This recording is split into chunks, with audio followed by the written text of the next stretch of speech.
Sin duda, una de las mayores luchas que tiene el ser humano tiene que ver con su alimentación. Cada quien ha crecido en un hogar diferente donde hay ciertas costumbres, pero también somos conscientes, en la medida que avanza el tiempo, de que necesitamos abandonar ciertos alimentos porque sabemos que son nocivos para nuestra salud. Mucho más vivimos en una época donde todo se industrializa y donde los productos refinados abren las puertas para todo tipo de enfermedad. Volver a lo natural se convierte en un desafío, porque eso necesita de que nuestro paladar tiene que volver a ser educado. La reeducación de nuestro paladar es una de las mayores luchas que tenemos en la vida. ¿Cómo es que nos puede gustar a lo que es saludable para poder desechar o apartarnos de lo que es perjudicial, cuando todo aquello que aparentemente tiene buen sabor finalmente termina enfermándonos? La Biblia presenta algunos principios sobre la salud. La persona que está dispuesta a servir al Señor y a adorar al Señor necesita tomar en cuenta estos principios. ¿Por qué? Porque todo lo que nosotros recibimos es de Dios y es para gloria de Dios. Colosenses dice que fuimos hechos por Dios y para Dios.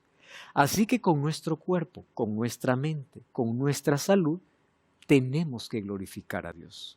¿De qué manera? Siguiendo los principios establecidos en las Sagradas Escrituras. Bienvenido, comienza Biblia Fácil. La pregunta que hoy nos hacemos es: ¿podemos comer de todo? ¿Es suficiente una oración y cualquier alimento es limpio? ¿Qué le reveló Dios a Pedro cuando le dice levántate, mata y come? Estas y otras preguntas pues tienen una respuesta aquí en la Biblia. Bienvenido, qué alegría de tenerte allí del otro lado de esta pantalla para que juntos podamos estudiar la Biblia. Bienvenidos amigos una vez más a este nuevo episodio. Estamos listos para nuestro tema de hoy y antes, como siempre, vamos a orar. Querido Dios, te agradecemos por la oportunidad que tenemos de poder estudiar tu palabra. Una vez más, queremos que nuestros ojos puedan ser abiertos para poder mirar aquella luz que tienes para nuestra vida. Que nuestro entendimiento pueda tener la actitud correcta, la disposición de poder no solo escuchar, sino también obedecer aquellos principios que dejaste para nuestro bienestar. Danos, por favor, tu espíritu en la comprensión de tu palabra, en el nombre de Jesús. Amén. Amigos, hablar de comida es uno de los asuntos más complicados, porque cada uno tiene sus diferentes gustos, sus preferencias. Y cada quien nos hemos criado, obviamente, con ciertas costumbres alimenticias. En la medida que pasa el tiempo, nos damos cuenta que muchas de nuestras enfermedades son el resultado de combinaciones equivocadas, de alimentos que nosotros hemos sobrecargado nuestro organismo o inclusive de cosas que consumimos que abren las puertas a todas las enfermedades. Hay un concepto que necesitamos hoy colocar desde el comienzo de esta lección. Salvación y salud siempre van juntas. Salvación y salud. Cada vez que Jesús hacía un milagro en las personas, antes de curarlas físicamente, primero los restauraba su salud, ya sea física o mental. No existía salvación o restauración aislado de la salvación. Hijo, tus pecados te son perdonados. Muy bien, es la restauración primero espiritual. Luego la restauración física. Levántate, toma tu lecho y anda. Entonces salvación y salud siempre van juntas. ¿Por qué razón? La mayoría de cristianos tiene un concepto de la filosofía griega, creyendo en la dicotomía que existe en el ser humano. El ser humano se piensa de que tiene un cuerpo y un alma diferente. Entonces, el cuerpo no importa, porque finalmente es el alma la que va a la presencia de Dios. Sobre ese tema vamos a hablar en el próximo capítulo. ¿Correcto? Comenzamos diciendo que es totalmente filosofía griega, no es bíblica. Infelizmente, muchos creyentes creen o aceptan esa filosofía. El asunto es que, como si el cuerpo es corrupto y es malo, no importa lo que coma, porque finalmente no afecta el alma. Sin embargo, la Biblia no tiene ese concepto. La Biblia tiene el concepto de que el cuerpo no es la prisión del alma, como decía Platón. El cuerpo es el templo del Espíritu Santo. Entonces, el cuidado del cuerpo envuelve nuestra espiritualidad. No hay manera de decir, yo tengo una correcta relación con Dios, pero no cuido mi salud. Porque uno da gloria a Dios cuidando su salud. Ahora, ¿de qué manera? Siguiendo algunos principios que la Biblia muestra. Entonces, 1 Corintios 6:19 es la base de todo. ¿O no saben que su cuerpo es el templo del Espíritu Santo, que mora en ustedes, el cual tienen de Dios y que no son de ustedes? Pues han sido comprados por precio, por tanto, glorifiquen a Dios en su cuerpo. Muy bien. ¿Qué cosa es lo que yo entiendo en este texto? Primero, la mayoría de creyentes vive en la ignorancia sobre el cuidado del cuerpo. ¿Por qué razón? Cuando el templo en Jerusalén fue destruido en el año 70, a partir de allí, los creyentes, o mejor, los judíos ya no tenían un lugar donde adorar, y los creyentes que se reunían en pequeñas casas, ellos creían que necesitaban construir un templo, porque la vida del pueblo judío giraba en el templo. Ellos pasaban más de 90 días dentro del templo. Todas las fiestas se celebraban en el templo, la presencia de Dios aparecía en el santuario, ahí estaba el Shekinah, la gloria de Dios, todo era en el templo. Pero ahora viene Pablo y viene con otro concepto y dice así, miren, no va a haber otro templo, no se va a construir otro templo. La gloria de Dios ya no va a estar más sobre otro templo, porque ahora Dios ya no habita más en paredes, su presencia no se verá más en un santuario físico, sino su presencia se reproducirá, y su gloria se reproducirá en ustedes. Entonces, pasamos de un templo construido a nosotros ser la morada de Dios. Entonces, cuida el templo, porque tu cuerpo es el templo del Espíritu Santo. Y cuando habla del cuidado del cuerpo, está envolviendo todas las áreas de salud. El ser humano tiene 3 áreas específicas, tanto así que la Organización Mundial de la Salud le dio tanta importancia ahora a la última, ¿verdad?, que antes no se consideraba mucho. Para tener buena salud se necesita un equilibrio en todas las áreas, física, mental y espiritual.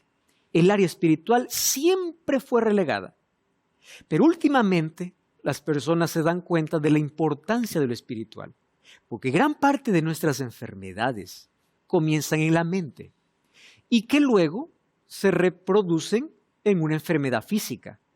Pero gran parte de las enfermedades mentales tienen su origen en el vacío, tienen su origen en no tener un soporte, en no tener dónde ni en quién soportarse. Entonces, de allí viene que cuida también el área espiritual.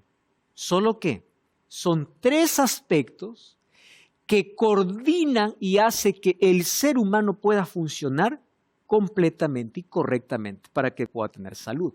Entonces, estos 3 aspectos son dependientes. O sea, yo no puedo decir estoy bien físicamente, pero estoy mal mentalmente. O estoy mal espiritualmente y bien físicamente. No existe. Porque el ser humano es un ser holístico, es íntegro. Lo que afecta a un área, afecta a otra. Así funcionamos. Alguien puede decir, yo no tengo ningún dolor, pero una preocupación, un problema mental, acabó todo. Alguien no puede tener un dolor físico, pero tiene una angustia mental. Alguien no puede tener una angustia mental, pero tiene un vacío espiritual. Entonces, para que exista salud necesita un equilibrio completo en todas las áreas. Para eso necesitamos cuidar nuestra salud de manera integral, porque lo que afecta a un área, afecta a lo demás. Hay muchas personas que a veces me escriben y dicen, pastor, yo tengo una lucha tremenda, dice, y mi lucha es que cada vez que yo abro la Biblia en la mañana, yo no tengo deseo, no tengo ganas, yo me duermo leyendo la Biblia, y es una lucha con el diablo. Digo, no es con el diablo. Vamos a comenzar analizando. ¿Qué horas duermes? Duermo medianoche. Muy bien. ¿Qué horas te levantas? Para el trabajo me levanto 6 de la mañana, pero estoy en la Biblia 5 horas. ¿Cómo tú crees que vas a despertar con una disposición para poder leer la palabra de Dios cuando tienes una noche mal dormida, tienes malos hábitos de alimentación o tienes hábitos que sabes que son perjudiciales?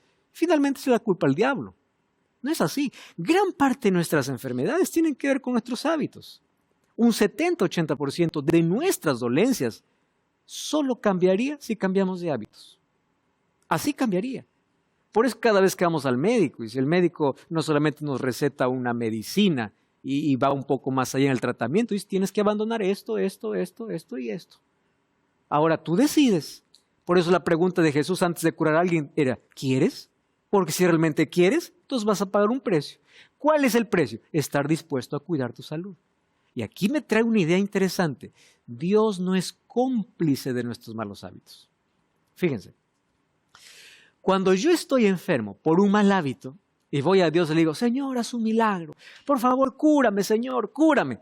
A veces la enfermedad continúa y a veces yo no entiendo el mensaje. El mensaje de Dios es, yo te voy a curar.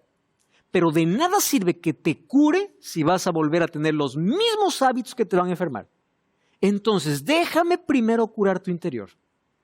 A veces la cura tiene que comenzar de adentro, no de afuera. Cada vez que nosotros nos enfermamos, nuestra oración debe ser, Señor, ¿qué debo cambiar? Yo he dicho muchas veces en muchos mensajes lo siguiente, que nuestra oración a Dios cada vez que tenemos un problema de salud, primero es analizar, ¿por qué estoy enfermo? Obviamente que hay enfermedades que no tenemos nada que ver, genéticas, por accidente, virales, no sé, hay enfermedades donde el ser humano no tiene nada que ver, pero es un porcentaje menor. La mayor cantidad de enfermedades tiene que ver con hábitos. Entonces, cada vez que yo me enfermo, es un llamado a cambiar de hábitos. ¿Qué me está faltando? Dormir más, hacer ejercicio, beber más agua, comer saludablemente. Porque hay personas que dicen, salud solamente es comer. No. No solo es comida. Salud es un conjunto de hábitos. Hay personas que dicen, yo no como esto, no consumo lo otro, pero come dulces, el mismo veneno. Hay personas que dicen, yo me cuido en salud, pero no hace ejercicio, el mismo problema. Hay personas que hacen ejercicio, comen bien, pero duermen tarde. O sea, salud no es una cosa, es un conjunto de cosas. Entonces, antes de criticar a alguien por aquello que hacemos o no hacemos, veamos si realmente tenemos un equilibrio en todas las áreas. Por eso tengo que decir que todos tenemos alguna lucha en el cuidado de salud, porque salud no solo se trata de un elemento, se trata de un conjunto de elementos que la Biblia incluso presenta. Entonces, para que nosotros podamos cuidar la salud, tenemos que partir de un principio. No es la moda, no es la tendencia, es mi cuerpo es el templo del Espíritu Santo. Entonces, ¿cómo Dios se comunica con el ser humano? A través de la mente. Una mente cansada, un cerebro que no duerme bien, estresado, preocupado, angustiado, un cuerpo sobrecargado con harinas, productos súper refinados. ¿Con qué disposición podremos escuchar lo que Dios nos dice? Entonces, salud tiene una conexión muy íntima con salvación, muy íntima. Porque la salvación afecta todas nuestras áreas, mental, espiritual, obviamente, y física. Romanos 12, 1 y 2 es otro texto importantísimo. Pablo aquí coloca algunas expresiones que necesitamos considerarlos de una manera muy seria. Primero, hermanos, él comienza con una súplica. Les ruego por las misericordias de Dios que presenten su cuerpo como sacrificio vivo, santo y agradable a Dios, porque es el culto racional. No se conformen en este mundo, más bien transfórmense por la renovación de su entendimiento, de modo que comprueben cuál sea la voluntad de Dios, buena, agradable y perfecta. Muy bien. Todo aquel que quiere conocer la voluntad de Dios, buena, agradable y perfecta, necesita una renovación de entendimiento que es cabeza, mente, ¿correcto? Una renovación interna. Pero también necesita un cuerpo como sacrificio vivo. ¿De dónde viene esa idea? En el sistema ceremonial, las personas que iban a ofrecer una ofrenda o un sacrificio por el pecado, necesitaban separar un cordero perfecto. No debería tener ningún defecto. Si es que ese cordero en el camino, ellos tropezaban, caía y tenía un defecto, no podría más ser ofrenda. No podría más ser sacrificio. Entonces, todos los animales que eran colocados en un altar tenían que tener la apariencia perfecta. Perfecta. Muy bien. Porque ese cordero, obviamente, representaba ¿a quién? A Cristo. Él era perfecto. Solo que después que Jesús muere y Él es nuestro sacrificio perfecto, ahora el apóstol Pablo le da un significado esencial al sacrificio de animales. Y dice, es verdad, ya no sacrificamos más animales, porque Cristo ya cumplió.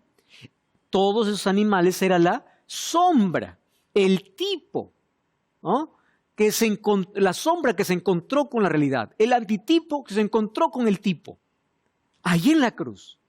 Pero si ya cesó el sacrificio de corderos, ahora hay otro sacrificio. ¿Cuál es el sacrificio? Nosotros somos el sacrificio. Y nosotros nos colocamos en el altar como sacrificios. ¿Cómo debería estar entonces nuestro cuerpo? Aquí viene otra vez el asunto de salud. Cuerpo y mente. Cuando nosotros cuidamos nuestro cuerpo y nuestra mente, ¿qué ofrecemos a Dios? Un culto racional. Infelizmente, hoy la mayoría busca un culto emocional. La gente cuando va a adorar a Dios no quiere adorar a Dios, quiere adorar sus sentidos. Quiero sentirme bien. Esta música sí me toca, esto sí me gusta, porque quiere adorar sus sentidos. La Biblia no, es muy aburrida, mejor dediquemos otro tiempo a otras cosas. Quiero sentir, quiero saltar, quiero emocionarme. Eso no es, Dios quiere un culto racional. Y el culto racional viene a partir de una salud completa, un cuerpo físico bien cuidado y una mente dispuesta. Un culto racional. Ese es el culto que Dios quiere que podamos ofrecer. Muy bien. Ahora, tercera de Juan, capítulo 1, versículo 2. Dice así: Amado, mi oración es que seas prosperado en todas las cosas y que tengas salud, así como prospera tu alma. La palabra alma en la Biblia va a envolver todas las áreas de la vida.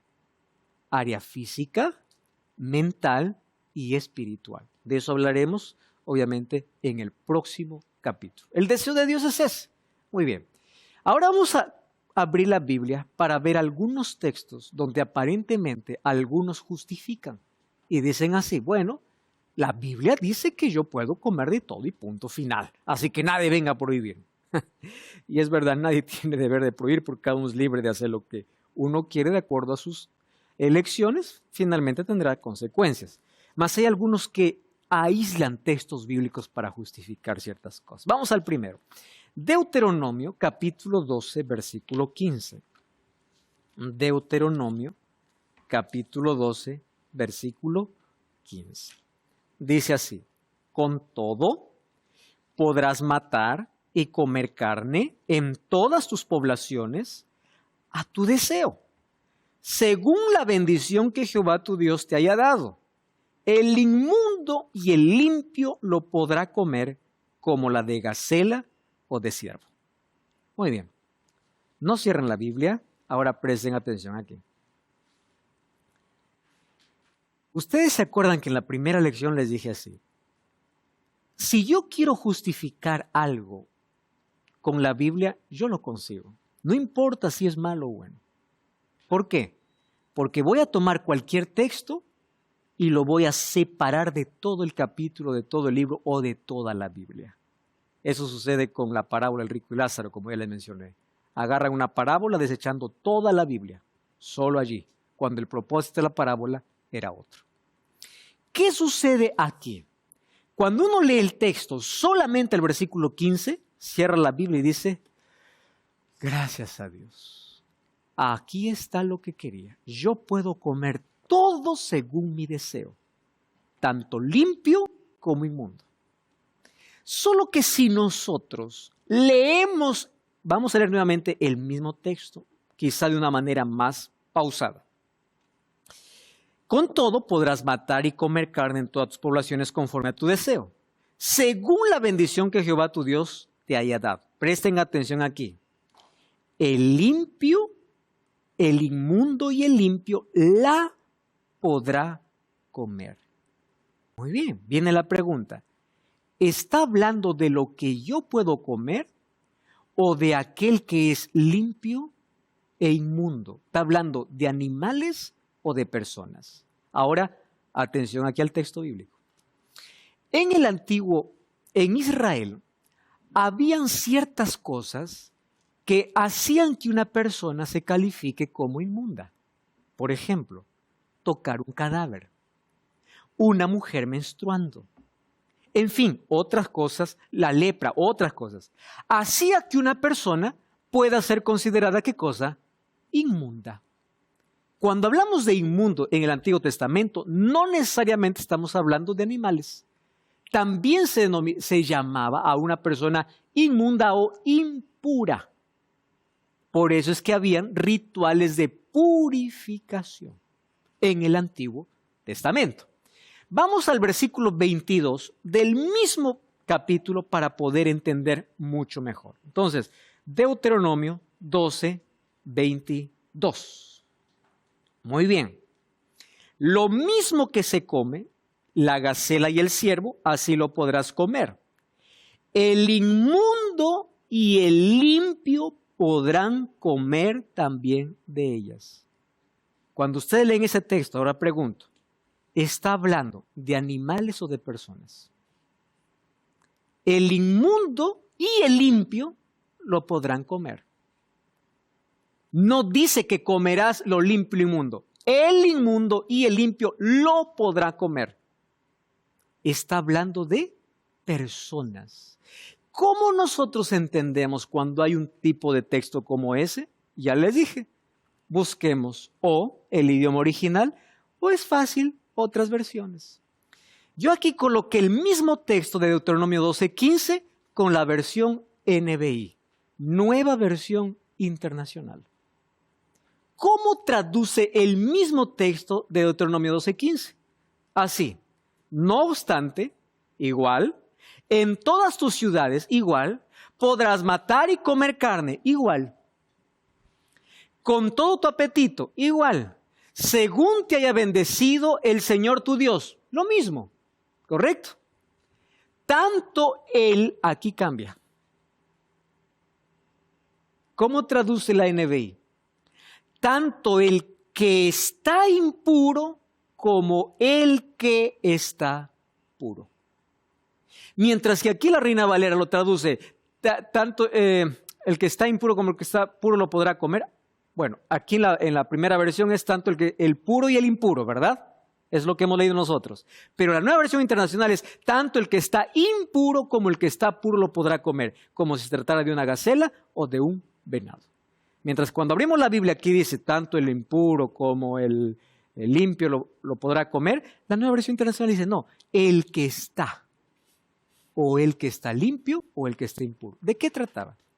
En algunas fiestas, habían personas que se les prohibía comer, por ejemplo, de la ofrenda que se sacrificaba. ¿Por qué? Tú no puedes, estás impuro. Entonces viene Dios y dice no, hay ciertas ofrendas que lo puede comer tanto el limpio como el impuro. Pero aquí está hablando de aquel que está ceremonialmente limpio o ceremonialmente puro. ¿correcto? En ese contexto está hablando Deuteronomio 12:15. Otro de los textos que obviamente muchas personas toman es Marcos 7, 18 y 19.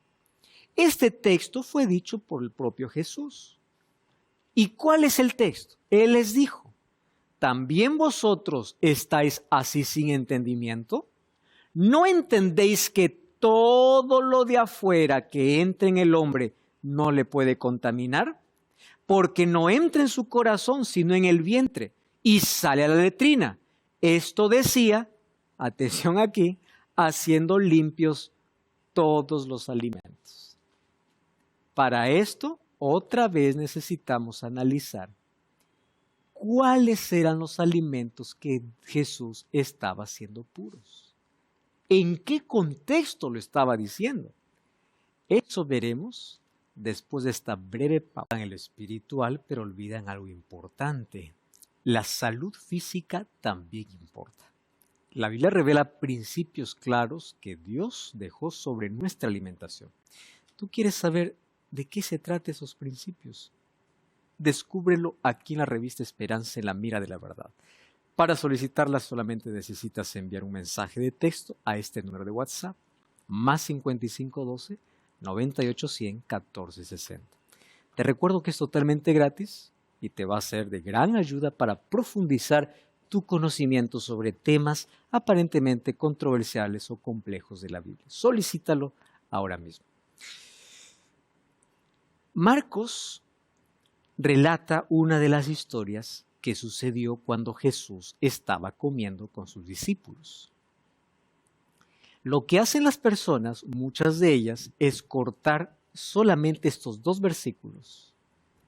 ¿Cuál es la frase popular? Todo lo que entra no contamina, entonces todo puedo comer.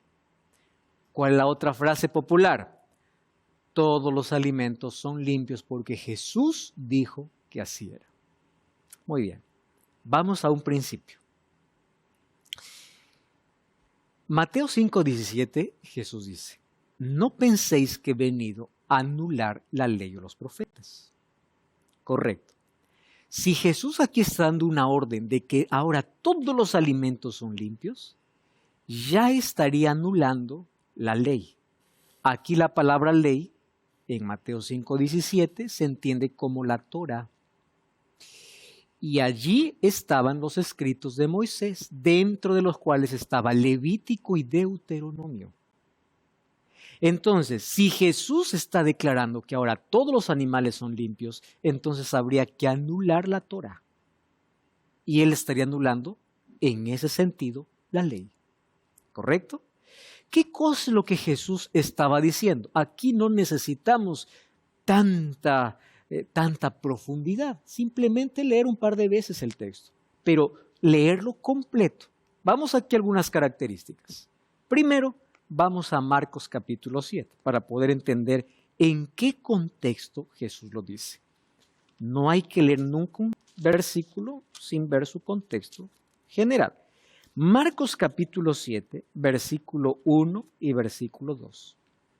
Se juntaron los fariseos a Jesús y algunos de los escribas que habían venido de Jerusalén, los cuales, viendo a algunos de los discípulos de Jesús, ¿qué dice la Biblia?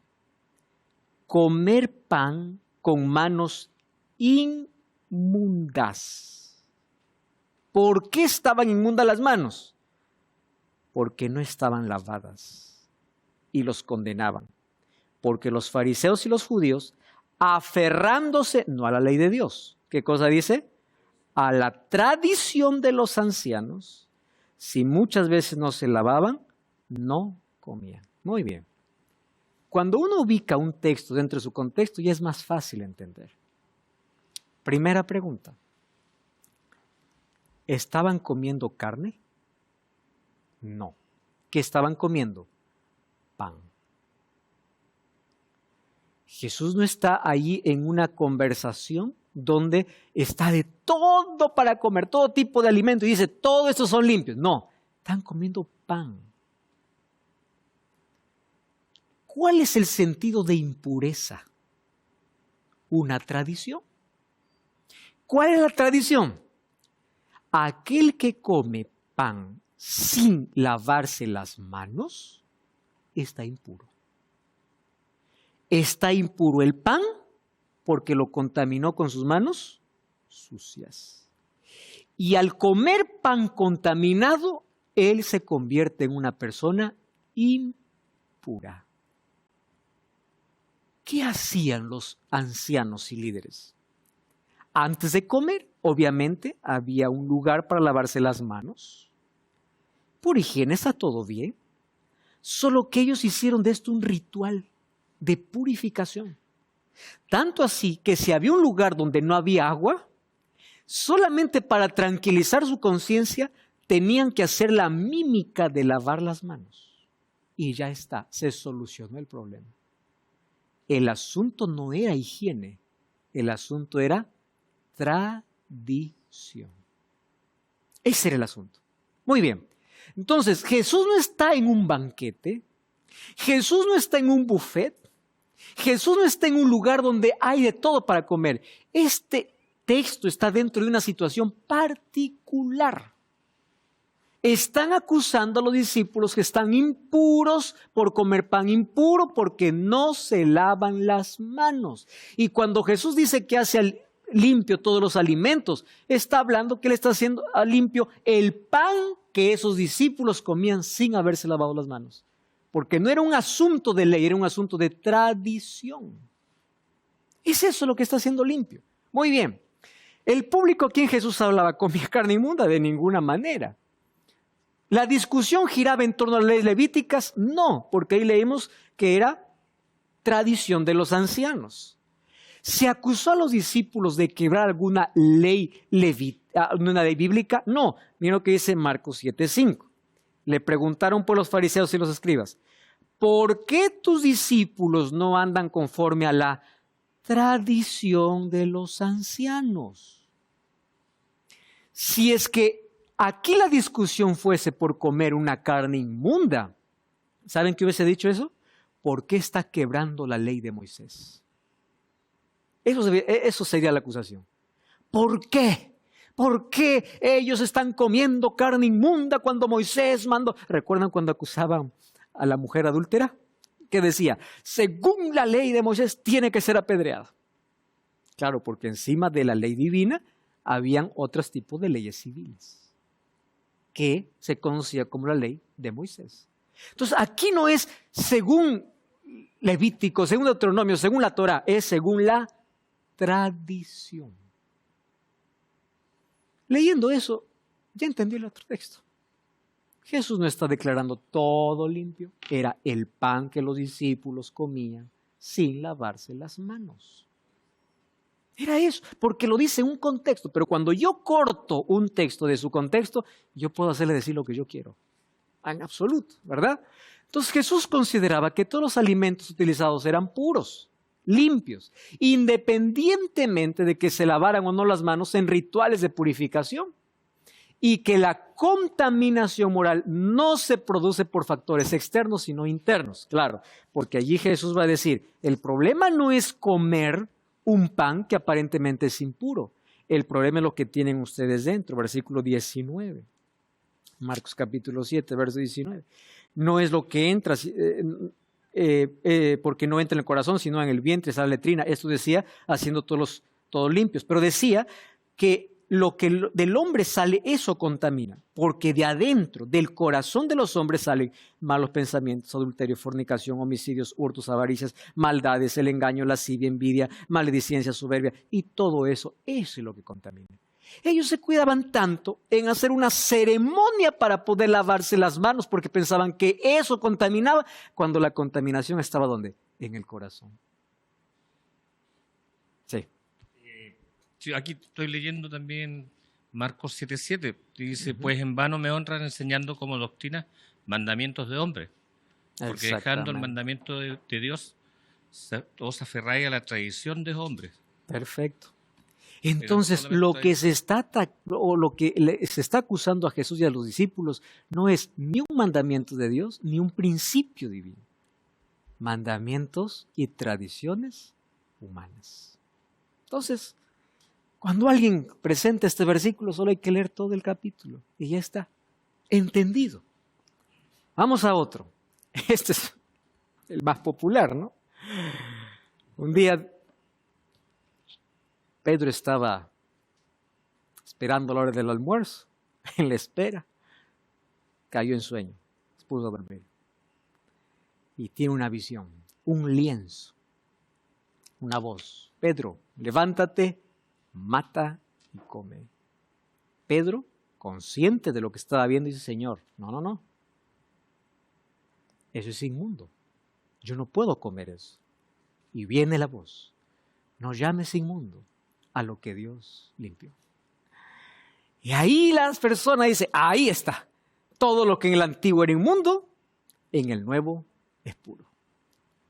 Vamos entonces a Hechos 10. Vamos a entender si realmente es eso lo que está diciendo.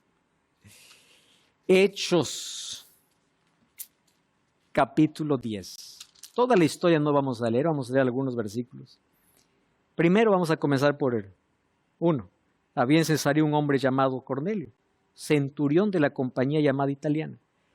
Ojo, Cornelio era centurión de una compañía llamada la italiana, pero él no era judío, ¿correcto? Él vivía en Cesarea, pero era piadoso y temeroso de Dios con toda su casa. Hacía limosnas al pueblo, oraba a Dios siempre. Verso 3. Vio claramente en una visión, como a la hora novena del día, que un ángel de Dios entraba donde él estaba y le decía, Cornelio. Él mirándole fijamente, temorizado, le dice, ¿qué es, Señor? Tus oraciones y tus limosnas han subido para memoria delante de Dios. Envía ahora hombres a Jope y haz venir a Simón, el que tiene por sobrenombre Pedro. Ese está en la casa de cierto Simón curtidor que tiene su casa junto al mar. Él te dirá lo que tengas que hacer. El ángel se fue, que hablar con Cornelio. Cornelio, claro, como él era jefe, manda a 2 de sus criados y a un devoto soldado para que vayan a traer ¿a quién? A Pedro. Envió a Jope después de haberles contado lo que había visto. Al día siguiente, mientras ellos iban por el camino y se acercaban a la ciudad, Pedro subió a la azotea para orar acerca de la hora sexta. Entienden que la historia me está colocando en un contexto. Ahora leamos el 10. Tuvo gran hambre, quiso comer, pero mientras le preparaban algo, le sobrevino un éxtasis, sueño. Vio el cielo abierto, que descendía algo semejante a un lienzo atado a las 4 puntas. Habían todo tipo de cuadrúpedos terrestres, reptiles, aves del cielo. Le dijo una voz, levántate, Pedro, mata y come. Entonces Pedro dijo, Señor, no, porque ninguna cosa inmunda he comido jamás. Otra vez volvió a llamarle, lo que Dios limpió, Pedro, no lo llames común. Esto se hizo por 3 veces y aquel lienzo volvió a ser, ¿qué cosa? Recogido. Muy bien. Vamos al versículo 25. Vamos a seguir leyendo esa historia. Ahora Pedro se va. Cuando Pedro entró, salió Cornelio a recibirle. Postrándose a sus pies, dice, él le rinde reverencia o adoración. Mas Pedro le levanta diciendo, no, hombre, no te arrodilles. Yo también soy un hombre. Y hablando con él, entró y halló a muchos que se habían reunido. Y les dijo, ¿qué dice el versículo 28? Vosotros sabéis cuán abominable es para un judío acercarse a un gentil o a un extranjero, pero a mí me ha mostrado Dios que a ningún hombre lo llame común o inmundo. ¿Está hablando de comida el texto? No. ¿De qué está hablando? Diferencias culturales. Los judíos llamaban inmundos a los gentiles. Ahora, Dios mira a un gentil que anhela salvación y dice, busca a Pedro. Pero antes yo voy a mostrar a Pedro una cosa, porque si Pedro sabe que tú eres gentil, él no va a venir. Porque ellos no quieren mezclarse, porque ustedes los llaman inmundos. Entonces, mientras los soldados y los siervos y el soldado vienen a llevar a Pedro, Dios muestra a Pedro una visión. Pero levántate, mata y come. Señor, no comí nada de eso en mi vida. Levántate, no llames común a lo que Dios ha limpiado 3 veces. ¿Qué resulta? Él despierta, están los 3 hombres afuera. Él se va con los hombres. Encuentra a Cornelio, muchos gentiles. Se acuerda la visión. Ah, entendí. Dios no me estaba diciendo que tenga que comer. Dios me estaba diciendo que aquellos que yo llamo inmundo, no los llame más. Contexto. Cuando uno lee toda la historia, acabaron las dudas. Pero hay tanta gente, obviamente, que solamente quiere la parte que le corresponde. Muy bien, esto ya vimos. Entonces, Dios muestra en una visión a Pedro de que no llame más inmundos a los gentiles, porque los judíos consideraban inmundos a los gentiles. Otro texto. Este es interesantísimo. Vamos a 1 de Timoteo. 1 de Timoteo. Vamos a leer el versículo 4, o capítulo 4, perdón, versículo 1 al 5. El Espíritu dice claramente que en los postreros tiempos algunos apostatarán de la fe, escuchando a espíritus engañadores y a doctrinas de demonios. Presten atención a ese detalle. Por la hipocresía de mentirosos que teniendo cauterizada la conciencia, verso 3, número 1, prohibirán casarse. Número 2, mandarán abstenerse de alimentos que Dios creó para que con acción de gracias participasen de ellos los creyentes y los que han conocido la verdad. Porque todo lo que Dios creó es bueno, nada es de desecharse si se toma con acción de gracias, porque por la palabra de Dios y por la oración es santificado. Ese texto es muy fácil de poder entender. Pero hay algunos que obviamente hacen toda una teología diferente de ese texto. Primero, vamos por partes. La palabra de Dios es la que santifica. Eso quiere decir que es la palabra de Dios quien define qué se puede y qué no se puede. Por ahí ya comenzamos, ¿no? Es la palabra de Dios quien define. Pero vamos a analizar o vamos a despedazar un poco ese texto. Pablo dice que son doctrinas de demonios. Yo pregunto, Levítico y Deuteronomio, donde está la distinción de alimentos, ¿fue escrita por demonios o por Moisés? Fue escrita por Moisés.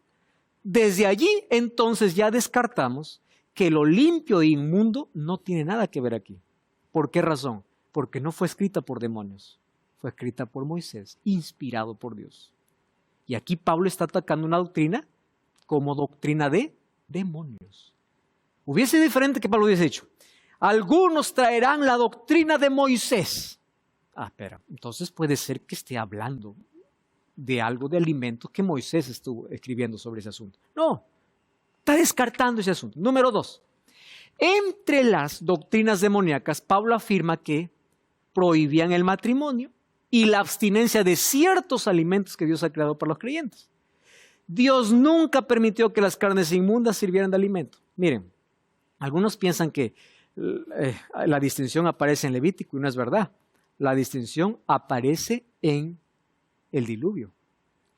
Cuando Dios dice a Noé, de los animales limpios entrarán 7 y de los otros solo una pareja. Quien hace la distinción no es ni Moisés ni el ser humano, es Dios.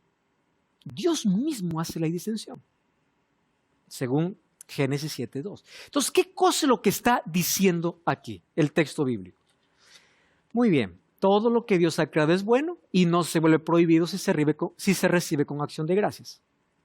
El placer físico, tanto el sexo en el matrimonio como el placer de comer, no es pecaminoso. ¿En qué contexto lo habla Timoteo? Yo esto les expliqué, no recuerdo en qué lección, que dentro de la iglesia estaba entrando una creencia absurda de los ascetistas, que ellos decían así, para más consagración, más privación. Entonces, si el matrimonio tiene libertad de sexo y el sexo es placentero, es pecado. Pecado. ¿Por qué? Porque tiene que ser algo que mortifique el cuerpo. Y si es que tú te casas o tienes sexo entre el matrimonio, ya estás en pecado. Porque todo lo que trae placer es pecado. Tú vas a comer y hay alimentos que son deliciosos al paladar, es pecado, porque lo bueno no debe causar placer, es pecado. Los ascetistas introdujeron dentro del cristianismo, desde el primer siglo, que todo lo que causa placer es pecado. Y hay mucha gente, obviamente, que incluso hasta hoy, piensa que el sexo es un asunto de tabú, es un asunto que no se habla, es un asunto bíblico. Y dentro del matrimonio está todo bien.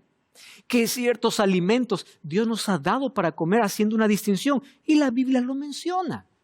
Entonces yo no puedo estar allí diciendo, ¿qué es lo que más sufrimiento? Porque hay personas que piensan que por sufrir van a llegar al cielo. Ahí aparecieron las penitencias. ¿Quieres perdón? Sufre. ¿Cometiste algo? Tienes que sufrir. Mientras más te lastimes, ahora sí Dios te va a compadecer. Así no funciona la salvación. Pero los ascetistas, ¿qué cosa dijeron? El matrimonio, como ciertos alimentos, no es bueno para comer. Grupos heréticos creen que abstenerse de lo material o físico los elevaría a un estado superior de espiritualidad. Y el cristiano no necesita preocuparse por estrictas leyes ascéticas que no contribuyen nada a la salud. 1 Corintios 10:31 dice, si ustedes comen o beben o hacen cualquier otra cosa, hacedlo ¿para qué? La gloria de Dios. ¿Y cómo yo sé que estoy haciendo por la gloria de Dios? Cuando sigo principios establecidos por Dios. Porque cuidar el cuerpo, amigos, es un acto de adoración inteligente. Es la razón por la cual Daniel, en su libro, capítulo 1, versículo 8, dice que Daniel propuso en su corazón no contaminarse con la porción de la comida del rey ni con el vino que él vivía. Por tanto, pidió al jefe de los eunucos que no le obligase a contaminarse. ¿Cuál fue el resultado? Al final del primer capítulo dice que llegó a ser 10 veces mejor, porque nuestra alimentación determina muchas veces nuestra claridad de decisiones, nuestra claridad de pensamientos. Todo comienza por nuestra mesa. En nuestra mesa también adoramos a Dios. El doctor Vernon Foster dice, todas las células y tejidos de nuestro cuerpo se forman por el alimento que ingerimos. El alimento es la fuente de energía que el organismo necesita para cumplir sus funciones. Nuestro cuerpo cambia cada 7 años y ese milagro se produce gracias al alimento que consumimos. Entonces, cada 7 años nuestro cuerpo cambia. El asunto es, ¿cómo es ese cambio? De acuerdo al alimento. Una alimentación adecuada nos permite mantener un peso adecuado, energía y fuerza para trabajar, buen humor, belleza e inteligencia. ¿Dónde? Alimentación adecuada. Si siguiéramos los principios establecidos por Dios, por una alimentación más natural, evitaríamos tanto dolor en la vida. Porque las enfermedades degenerativas son resultantes de hábitos negativos de la vida. Por eso cada enfermedad es un llamado a cambiar nuestros hábitos. Para eso Dios nos ha dejado remedios naturales, que lo podríamos resumir en una palabra: adelante. A de agua, D de descanso, E de ejercicio, L de luz solar, A de aire puro, N de nutrición, T de temperancia y E de esperanza. Si nosotros practicásemos todo eso, nuestra vida sería diferente. Tú ya te diste cuenta que Dios está interesado en salvarte, pero también en tu bienestar aquí. Tener fe en Dios no solamente es pensar en el futuro, es tener calidad de vida en el presente. Y Dios ha establecido principios en su palabra. Por favor, no aísles textos de la Biblia para poder justificar cualquier gusto propio. Evita aquello que destruye tu salud. Y si Dios en su palabra ha dicho que es no, es porque te quiere bien. Es porque te quiere saludable. Es porque quiere que tú puedas tomar decisiones correctas.